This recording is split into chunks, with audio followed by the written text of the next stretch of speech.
تو ہم یہی چاہتے ہیں، جیسا میں نے آپ کو پہلے کہا، کہ کوئی ایسا طریقہ کار طے کر لیا جائے جس سے وہ ان کی بھی جو مصروفیات ہیں ان کا ہم تو خیر احترام کرتے ہیں، عدالت نے خود فیصلہ کرنا ہے وہ کیسے اس کو دیکھتی ہے، مگر ہم یہ چاہتے ہیں کہ کراس ایگزامینیشن ہو تاکہ ہم سرخرو ہو سکیں۔ آپ چاہتے ہیں نا، مگر کراس ایگزامینیشن کی اس وقت جب وہ خود چاہیں گے قطری شہزادے صاحب، تو وہ بات نہیں ہوئی آپ کی شریف خاندان کی ان سے کہ بھائی کون سا ایسا طریقہ کار ہے جس کے لیے وہ تیار ہیں؟ کیونکہ جو دوسرا خط لکھا طریقہ کار کے لیے جے آئی ٹی کا، اس کا جواب نہیں دیا، انہوں نے پہلے خط کا دیا ہے کہ وہ مجھے بعد میں ملا تھا، تو کون سا ایسا طریقہ ہے جس کے لیے وہ تیار ہیں پھر؟ ابھی تک ہمیں نہیں عدالت نے کہا، نہ عدالت نے ہم سے کہا ہے اور نہ ابھی تک جے آئی ٹی نے ہم سے کہا ہے کہ ان کو ہم کانٹیکٹ کر کے ان سے نیگوشیٹ کریں۔ ابھی تو جے آئی ٹی جو ہے وہ براہ راست عدالت کے حکم کے مطابق ان کو کانٹیکٹ کر رہی ہے اور اسی کی مطابقت سے آگے چل رہی ہے یہ بات۔ اگر ہم سے کہا جائے گا تو ہم بھی ضرور ان سے درخواست کریں گے۔ کیونکہ عدالت نے آپ سے نہیں کہا اس لیے قطری خاندان کا، قطری شہزادے کا اور شریف خاندان کا آپس میں کوئی رابطہ ہی نہیں ہو رہا۔ اگر عدالت کہے گی تو پھر اس دیرینہ دوست سے جس نے خط لکھ کے بچانے کی کوشش کی پھر رابطہ کر لیں گے، ورنہ رابطہ کوئی ہو نہیں رہا، عدالت کہے گی تو ہو جائے گا۔ نہیں، میں نے تو آپ کو یہ کہا ہے کہ ابھی تک تو جو طریقہ کار طے کر رہی ہے عدالت، جس کے مطابق جے آئی ٹی چل رہی ہے، اس میں ہم قطعاً انٹرفیئر نہیں کر رہے کسی بھی طریقے سے۔ تو اگر وہ ہم سے کہیں گے، اگر ہمیں عدالت کی طرف سے حکم آیا ہے یا جے آئی ٹی نے ہم سے کہا کہ آپ اس کے اندر معاونت کریں تو ہم ضرور کرنے کی کوشش کریں گے، لیکن آخر کو تو فیصلہ جو ہے وہ قطری شہزادے کا ہے، لیکن ہم معاونت کرنے کے لیے ہر سو تیار ہیں۔ ویسے صاحب یہ جو پوزیشننگ ہے اب، اور پچھلے ہفتے بھی جو پوزیشن تھی، پہلے جے آئی ٹی پر سوال اٹھایا، پھر وہ طارق شفیع کے بیان کے حوالے سے ان پر دباؤ کے حوالے سے سوال اٹھایا، پھر جب نہال ہاشمی کا واقعہ ہوا، جو ججز کے ریمارکس آئے، پھر وزیر اعظم ہاؤس کے ترجمان کا جواب آیا، جو مجھے لگ رہا تھا آپ ہی ہیں مگر پتہ نہیں وہ کس کے نام سے جواب آیا، تو اس کے بعد یہ پوزیشن بھی لی طلال چودھری صاحب نے کہ جی غصے میں کس طرح فیصلہ، ایسا لگا جیسے آپ کو عدالت کے اس بینچ کے اوپر بھی پوری طریقے سے اعتماد نہیں ہے۔ تو آپ واضح تو کر رہی ہے شریف خاندان اور نون لیگ کہ اب جو فیصلہ آئے گا اسے قبول کریں گے نہیں، جو پہلے کہا کرتے تھے، یہ جے آئی ٹی کے نتیجے میں اور بینچ کے نتیجے میں جو بھی فیصلہ آئے گا کہیں گے یہی کہ جی ہم نے تو پہلے ہی سوالات اٹھائے تھے، قبول کریں گے نہیں آپ؟ یہ آج جو تصویر باہر نکلی ہے یہ کیا طریقہ کار ہے؟ کب ایسا پہلے ہوتا ہے کہ کاروائی جو جے آئی ٹی کی ہو اس کو اس طرح اسٹریٹجکلی لیک کیا جائے تاکہ ایک طرح سے تذلیل ہو اس بندے کی، جو جے آئی ٹی جو ہے، جو انصاف کا متلاشی ہے، آپ اس کی تذلیل کرنے کے اوپر تلے ہوئے ہیں۔ تو ان تمام چیزوں سے جو ہے وہ ایک فضا پیدا ہو رہی ہے جو ہم سمجھتے ہیں کہ جسٹس سرو کرنے کے لیے مناسب فضا نہیں ہے۔ یہ جو لفظ آپ نے استعمال کیا اسٹریٹجک، یہ کیسے ہے؟ یہ تو اس وقت پتا چلے نا کہ جب یہ ڈٹرمن ہو کس نے کی تھی اور کیا مقاصد اچیو کرنے کے لیے کی تھی۔ تحریک انصاف تو آپ پر الزام لگا رہی ہے، آپ کہہ رہے ہیں تصدیق ہو رہی ہے، تو کیسے، کیا اسٹریٹجکلی کیا اچیو کیا جے آئی ٹی نے یہ تصویر لیک کر کے، کیا انہیں حاصل ہوا ہوگا اس سارے معاملے سے؟ نہیں دیکھیے، اگر آپ کی بات صحیح ہوتی تو پھر اس سے پہلے جب شفیع صاحب کو کہا گیا تھا تمہیں جیل میں ڈال دیں گے، تم اپنا ایفیڈیوٹ واپس کرو، تو وہ بھی حکومت کو کہنا چاہیے تھا۔ ایک اور صاحب جن کو کہا گیا کہ یہ کاغذ پڑا ہوا ہے، اس کے اوپر اپنی سٹیٹمنٹ لکھ کے دو پرائم منسٹر کے خلاف اور اس کو سائن کرو، وہ بھی حکومت کو کرنا چاہیے تھا۔ مگر اس میں تصدیق اور تذلیل کیا ہوگی؟ ایک تو یہ تصدیق ہونی چاہیے تھی، اس پر تو آپ لوگوں کا اعتراض درست ہے، نہیں ہونی چاہیے تھی، مگر اس میں کیا تصدیق ہو گئی ہے؟ وزیر اعظم کے بیٹے ہیں، انٹیروگیشن کے لیے گئے ہیں، بیٹھے ہوئے ہیں صحیح طریقے سے، اس کی تصویر لکھو، ایسی کیا تصدیق ہو گئی ہے جس کے اوپر آپ سوال اٹھا رہے ہیں کہ جی بہت تصدیق ہو گئی ہے اور سارے جو ہمارے شک تھے وہ جے آئی ٹی پر صحیح ثابت ہو گئے؟ آپ بالکل بجائے ارشاد فرما رہے ہیں۔ اگر آپ صرف تصویر کو تصویر کے حوالے سے دیکھیں تو شاید اتنی بڑی بات نہ ہو، لیکن ان تمام چیزوں کے حوالہ جات سے آپ دیکھیں، جس میں سے کچھ آپ کے اخبار کے اندر شائع ہوئی ہیں اور کچھ چیزیں جن کا میں نے تذکرہ کیا ہے، جب آپ اس پورے سیاق و سباق کے اندر دیکھتے ہیں اس تصویر کو، تو پھر آپ یہ سوال اٹھاتے ہیں کہ کیا یہ طریقہ کار جو ہے یہ انٹیگریٹی والا طریقہ کار ہے؟ کیا یہ ایسا طریقہ کار ہے جس میں روب دبدبے کے ذریعے لوگوں سے کچھ لکھوایا جانے کی کوشش کی جا رہی ہے، یا ایسا طریقہ کار ہے جس سے انصاف کا حصول کیا جا رہا ہے؟ ہم سب یہاں پہ انصاف کے حصول کے لیے آئے ہیں، آپ بھی اس کے اندر پارٹی ہیں، کیونکہ آپ کا یہ حق ہے، آپ کا یہ فرض ہے کہ انصاف کی یہ تمام جو پروسیس ہے آپ اپنے ٹی وی کے ذریعے عوام تک پہنچائیں، ہماری بھی آواز، دیگر لوگوں کی بھی آواز۔ تو یہ تمام چیزیں جو ہو رہی ہیں یہ حکومت تو نہیں کر رہی ہے۔ بالکل ٹھیک کہہ رہے ہیں کہ ہمارا بھی فرض ہے کہ انصاف پہنچائے۔ تو ہم نے ایک اور معاملے پر آواز اٹھائی تھی، میاں نواز شریف کے اگر بیٹے ہیں وزیر اعظم کی، ان کی تصویر اگر لیک ہو جائے صحیح حالت میں بیٹھے ہوئے، کوئی ایسا معاملہ نہیں ہے تو تصدیق ہو گئی،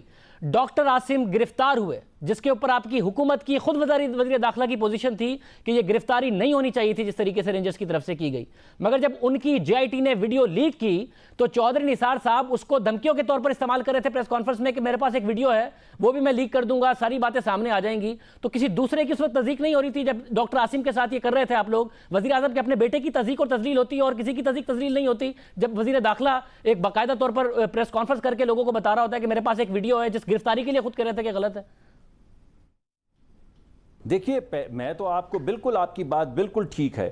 میں نے آپ کو پہلے کہا کہ معاملہ اگر صرف تصویر کا ہوتا تو شاید آپ یہ پروگرام ہی نہ کرتے۔ آپ کیا یہ کہتے کہ ایک تصویر نکل آئی ہے اس پہ پروگرام کرتے ہیں؟ آپ بھی پروگرام اس وجہ سے کر رہے ہیں کہ آپ دیکھیے کہ یہ ایک تسلسل کے ساتھ چیزیں ہو رہی ہیں، ایک پیٹرن ہے۔ اگر یہ پیٹرن نہ ہوتا تو وہ اکیلی تصویر کی کوئی، ہاں ہم کہہ سکتے تھے کہ نہیں ہونی چاہیے تھی، اور آپ بھی شاید اپنے پروگرام میں کہتے کہ ایسا نہیں ہونا چاہیے تھا، لیکن جب آپ اس کو اس زاویے سے دیکھتے ہیں جس زاویے سے تفتیش کی جا رہی ہے، جس زاویے سے لوگوں کو اوپر زور اندازی کی جا رہی ہے، ان کو انٹیمیڈیٹ کیا جا رہا ہے، ایک ہائی براؤ ایٹیٹیوڈ کے ساتھ ان سے چیزوں پہ سگنیچر کروانے کی کوشش کی جا رہی ہے، تو آپ پھر کہتے ہیں کہ ہم تو یہاں پہ انصاف کے حصول کے لیے آئے ہیں، ہم تو یہاں پہ اپنا نام صاف کروانے کے لیے آئے ہیں، مگر اس طریقہ کار سے کیسے نام صاف ہوگا؟ میرے پروگرام کرنے کا الگ ہے، آپ اپنے زاویے میں میرے زاویے کو تو نہ ڈالیں۔ میں تو پروگرام اس لیے کر رہا ہوں کہ ایک تصویر لیک ہوئی ہے جس کے اوپر تحریک انصاف ایک الزام لگا رہی ہے، آپ لوگوں کی طرف سے دوسرا الزام لگایا گیا ہے۔ یہ پوزیشن ضرور ہے کہ اس تصویر کو قطعی طور پر لیک نہیں ہونا چاہیے تھا، مگر جو زاویہ ہے میں وہ یہ پوچھ رہا ہوں کہ تضییق اور تذلیل دوسروں کی بھی ہوتی ہے، جب ہو رہی تھی تو کیوں ملک کے وزیر داخلہ باقاعدہ طور پر دھمکیوں کے طور پر استعمال کرتے تھے کہ میں لیک کر دوں گا اور میں بتاؤں گا کس کے بارے میں کیا بات ہے اور اس قسم کی باتیں کیا کرتے تھے؟ اور وزیر اعظم کے بیٹے کی ایک تصویر میں تضییق ہو گئی ہے، دوسروں کی بھی ہو رہی تھی اس وقت جب نہیں خیال آیا نون لیگ کو۔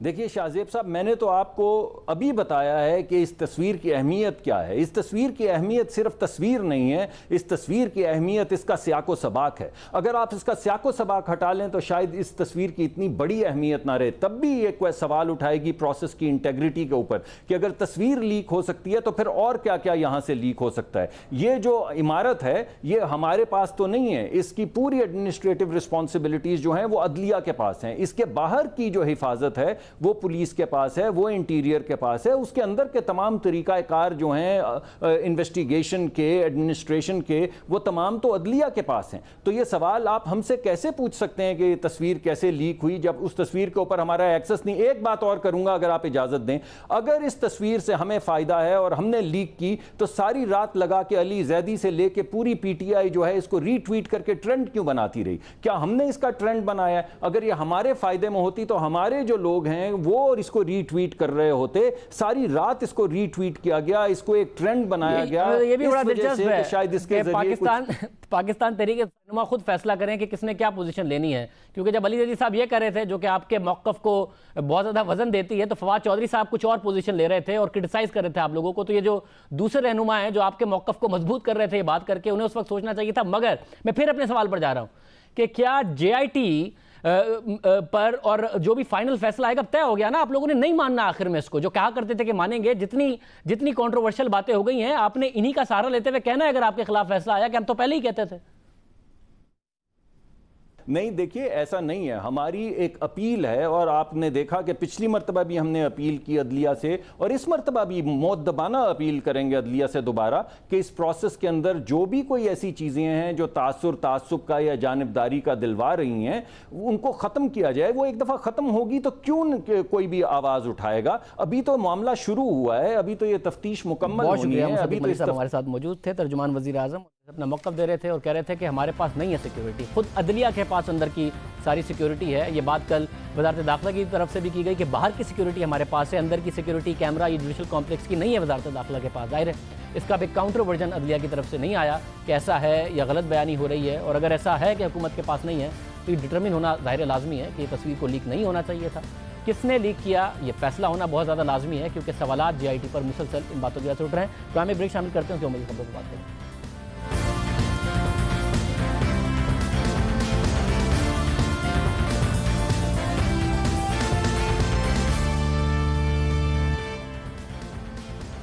ہفتے کو لندن میں ایک اور حملہ ہو گیا۔ لندن برج اور مارکیٹ میں 3 حملہ آوروں نے گاڑی لوگوں پر چڑھا کر چاقو کے وار کر کے 7 افراد کو ہلاک۔ اور 48 کو زخمی کر دیا اور پولیس نے دونوں حملہ آوروں کو موقع پر ہی ہلاک کر دیا تھا۔ اب سے کچھ دیر پہلے حملہ آوروں کی شناخت ظاہر کر دی گئی۔ Scotland yard Khurram Shahzad Butt اور راشد روان کا نام لے رہی ہے۔ خرم بٹ کی عمر 27 سال بتائی گئی ہے، جو لندن میں ہی پلا بڑھا ہے۔ پولیس کی جانب سے خرم بٹ کو لندن برج حملے کا ماسٹر مائنڈ کہا جا رہا ہے۔ برطانوی میڈیا کے مطابق دونوں ملزمان کا تعلق شمالی لندن کے علاقے واکنگ سے ہے اور خرم بٹ کے حوالے سے میٹروپولیٹن پولیس کا کہنا ہے کہ خرم بٹ برطانوی شہری ہے لیکن اس کا تعلق پاکستان سے ہے۔ اس حوالے سے مزید جانیں گے، نمائندے مرزا علی شاہ ہمارے ساتھ موجود ہیں۔ مرزا بہت شکریہ۔ مرزا بتائیے گا، یہ اہم ڈیولپمنٹ ہوئی ہے خرم بٹ کے حوالے سے، 2 دن سے تحقیقات ہو رہی ہے، آپ کے پاس مزید تفصیلات ہیں؟ جی شاہزیب، خرم بٹ اور اس کے اکمپلس رشید رضوان کا نام سامنے آیا ہے۔ جو تیسرا سسپیکٹ ہے اس کا لندن برج اٹیکر ہے، اس کا پولیس نے نام نہیں دیا۔ شاہزیب، یہ وہی خرم بٹ ہے جس کے فلیٹ کے باہر ہم کل پہنچ گئے تھے، وہاں سے ہم نے رپورٹنگ کی تھی، لیکن پولیس کی ریکویسٹ پر ہم نے اس کا نام ظاہر نہیں کیا تھا۔ اب اسکاٹ لینڈ یارڈ تصدیق کر رہی ہے کہ خرم بٹ رنگ لیڈر تھا، ایسٹ لندن کا رہائشی تھا، بارکنگ کا۔